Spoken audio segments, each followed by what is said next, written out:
বাস্তবায়ন করার জন্য আপ্রাণ চেষ্টা করে যাচ্ছি। তারই অংশ হিসেবে আমরা বৈষম্যবিরোধী জাতীয় মেডিকেল টেকনোলজিস্ট ও ফার্মাসিস্টের কেন্দ্রীয় সংগঠন এবং সারা দেশের সংগঠন একযুগে সরকারের কাছে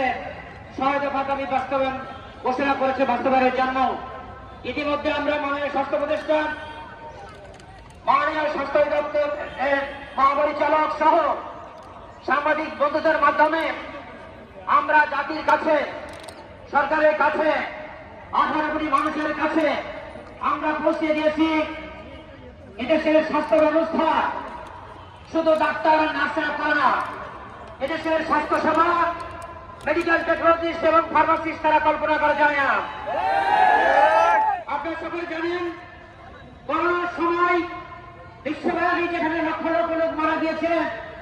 সেখানে আমাদের মেডিকেল টেকনোলজিস্ট এবং ফার্মাসিস্টরাই রোগীর পরীক্ষা নিরীক্ষা এবং রোগীদেরকে ঔষধ সরবরাহ করেছে। ডাক্তার এবং নার্স তারা সেবা দিয়েছে, কিন্তু এই করোনা রোগীর কাছে,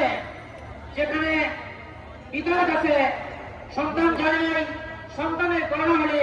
পিতা যায় নাই, মায়ের করোনা হলে মেয়ে যায় নাই, মেয়ের করোনা হলে মায়ে যায় নাই, সেইখানে আমাদের ল্যাবের